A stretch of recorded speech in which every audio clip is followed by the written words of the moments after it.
On a humid night deep inside the Nkparo forest, a hunter named Ozer came face to face with a woman who was not supposed to exist. She stood barefoot in the moonlit clearing, smiling, as if she had been waiting for him. And in just a few months, this mysterious woman would become his wife, and the reason his entire household nearly tore itself apart. This is the strange, dark, and twisted tale of Ozor, the hunter and the woman from the forest. Before everything fell apart, Ozer was known across all 7 villages as Ozer the Great Hunter. Tall, broad-shouldered, quiet. His footsteps were so light people joked that even the leaves refused to crunch under him. He lived in Umuagbu village with his 2 wives.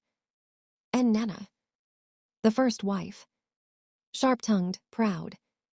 Everyone said she loved Ozer deeply, a little too deeply. Ugadia, the second wife. Gentle, soft-spoken, hardworking. She always avoided trouble, but trouble never avoided her. Despite having 2 wives, Ozer had no children, a heavy shame in the community. Yet he remained respected, feared by wild animals, and equally feared by men. And every 7 days, he ventured into the dense, unpredictable Nkparo forest to hunt. This is where everything changed. One afternoon, as Ozer tracked the prints of a bushbuck, he noticed something strange. Footprints. Bare feet. Small, delicate, like a woman's, deep inside a forest where no woman ever walked. He followed them deeper and deeper, until the footprints simply stopped. Vanished. As if the owner had suddenly floated into the sky. Ozer felt a chill run down his spine. That was the first sign. Nkparo forest was feared for one thing. Stories of spirits that roamed in human form. Some helpful, some harmful. But all dangerous if crossed. Children were warned. If you see a woman alone in the forest, run. Ozer had heard the stories since childhood. He never believed them. But that evening, he started to. Because as the sun dipped behind the trees, he heard someone calling his name. Ozer. The voice was soft, smooth, unmistakably feminine. But he was alone. He turned sharply. Nothing. Then he heard it again. This time behind him. Then in front. Ozer. He felt watched. And then she appeared. A woman stepped out from behind a giant Iroko tree, her white wrapper glowing under the moonlight, her hair flowing down her back. She smiled like she knew him. "My name is Adiora," she said. "I have been waiting for you." Ozer reached for his cutlass. "No need," she whispered. Her voice was calm, but something about it felt ancient. Ozer asked what she was doing alone in such a dangerous forest. Her reply, "I live here." He frowned. "No human lives here." Adiora smiled. "I did not say I was human." Ozer froze. But the woman did not approach. She simply sat on a tree stump and said, "I meant no harm, only that destiny brought you here." Ozer turned to leave, but realized he could no longer see the path out. The forest felt twisted, unfamiliar. "What have you done?" he barked. "Nothing," Adiora said. "You walked into the part of the forest that only reveals itself to those it chooses." He felt sweat forming. Then Adiora did something strange. She gently touched the ground, and the hidden path reappeared. Just like that.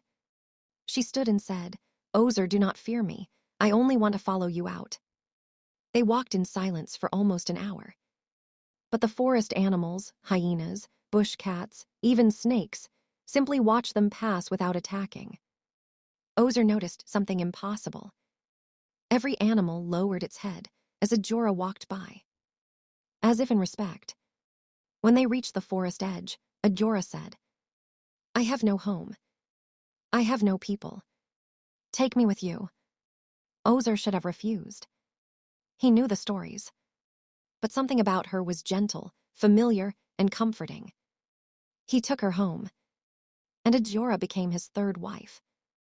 Everything changed after Ajora arrived. Ozer became happier. His hunts doubled in success. His compound felt warmer. And then Ajora became pregnant.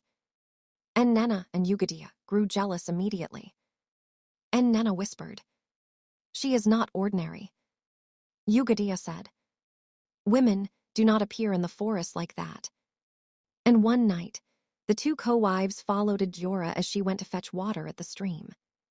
What they saw confirmed their fears. Ajora walked to the water, kneeling gently.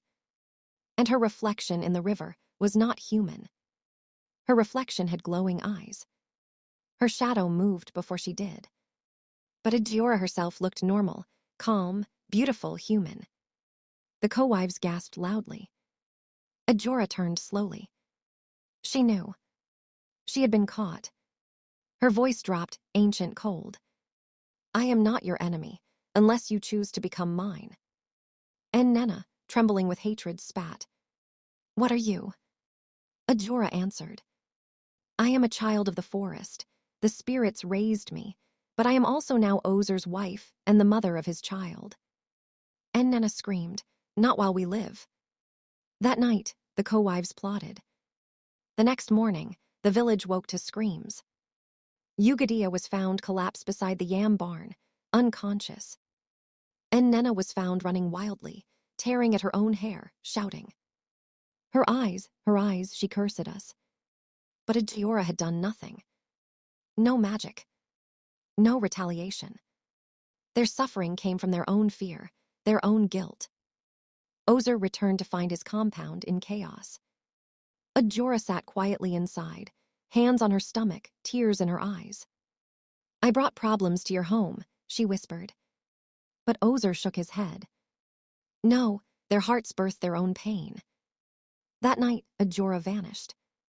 Not like a missing person. Not like someone who ran away. She simply disappeared. Her footprints ended at the edge of the compound. Exactly the same way Ozer first saw her prints vanish inside the forest. But in her room, resting on the mat, was a newborn child, a baby boy. No one heard labor. No one heard crying. And wrapped around the child's wrist was a small bracelet woven from forest vines. It was still fresh, still green, as if the forest had delivered the child itself. And to this day, villagers say that if you wander too deep into Nkparo forest, you may see a woman in white, walking barefoot under the moonlight, whispering the name of the man she once loved. Ozer. Moral lessons. Jealousy blinds the heart, but destiny chooses its own path, with or without permission.